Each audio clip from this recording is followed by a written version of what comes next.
Hey R users, this video is to show you how to submit assignments. To do that, we're going to be using an R package called Rmarkdown. And the nice thing about this package is that it will produce an actual document that has both your explanations and your code all in the same document. Pretty neat. So first step is go to RStudio if you're not there already. And I'm going to have you install another package. It's called Rmarkdown here. So you can just type this code in, install.packages Rmarkdown in quotes. When I hit Control Enter, you should get some feedback here, and then it should finish without too much trouble. And that's all the prep that you need in order to use this type of file. The next thing to do is go to Canvas. So go there, log in, and if you go to the January 9th module, you should see another file added below the assignment 1. And in general, this is the format we'll follow. On the day that the assignment pops up, you should also see this template here. .rmd stands for Rmarkdown. That's the package we just downloaded in RStudio. So what you should do at this point is download this file, take note of where you've saved it so that you can open it in RStudio. And that's what I have here. It's named differently, but it's the same. Should be the same file as the one that you see. So notice this looks kind of like an R script. There's R code here. But the big difference, if you scroll down, is some pieces are for R code, but some pieces are for explanation. This is just regular text. If I were to run this in an R script, R would give me all kinds of errors because it's not actually R code. It's just English text, and R wouldn't like that. But here I can intersperse pieces of code and pieces of text. And as you'll see in a minute, at the end of the day, we'll output a document that has both interspersed here. Notice the structure of this. So there's a heading that we'll talk about in a minute. There's a place to download to load the data into R, and then I have a section for every question, all the way down. This is the same file, but just with question 1, so that I can do an abbreviated version as an example. So if you were actually going to be submitting, first thing to do is change the name. That's not my name. And then the second thing is, this actually was done automatically when we were using the file system over here, but we need this time manually to tell R where to look for the data. So figure out the path to the folder. Mine is, I have a version saved on the desktop in this GSCM 412 folder. And as long as I've changed this, then in a minute when I run this document, it should work and be able to find this bike data and pull it in. And then after it runs this, I'll be able to access the data in all of my other questions.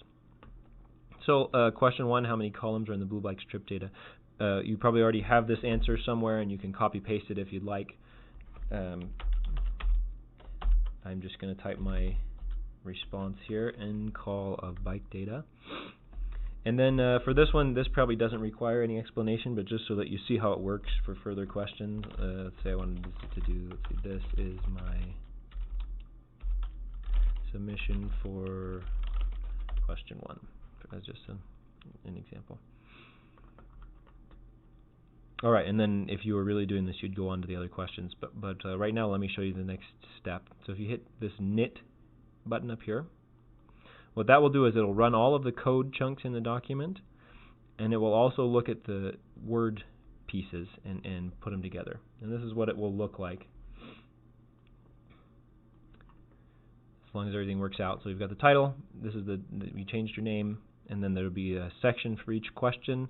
And most sections will have 2 pieces. They'll have this code piece. So here's the code, and then this is the fancy thing, is that it actually ran the code and returned the output. And then also the explanation at the bottom here. Then in the regular template, it'll have question 2, etc.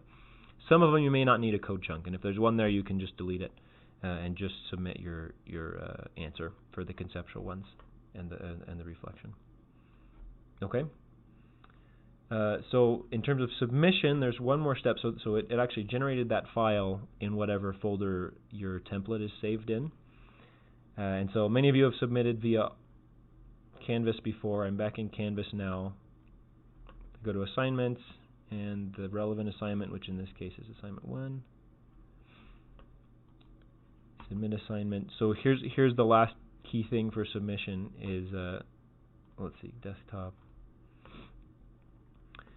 So you should have an RMD file. That's the one you downloaded. Now, if everything worked out and you saw that document, that's going to be this one, .html.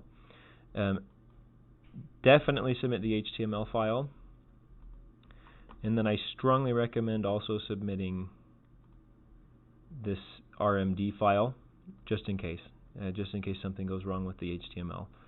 And then you'll hit submit assignment, and you should be good to go. All right, before we finish this video, let me pop back into this Rmarkdown file and show you a couple of other quick things. If you prefer, you can actually use this Rmarkdown file as a workspace to take notes to yourself and work things out. To me, RStudio is pretty nice, and there's not that much of a difference between just using this script space and using an Rmarkdown document. But just to show you how it works, if you'd like to use this as your workspace, you can run individual chunks without having to create the whole document. That's this little green arrow right here. And then instead of showing you the code in the console, what it will do is actually give a little space right underneath the code chunk. And it'll give you all the messages, and then if there's any output, it'll give you the output right here. And then you can edit and rerun right here, so you can use this as a workspace. Same thing, if I wanted to run this chunk, then I'd hit this. Go ahead, and now it does this. It gives me this output here, right below. Okay, so that's Rmarkdown. That's the submission process.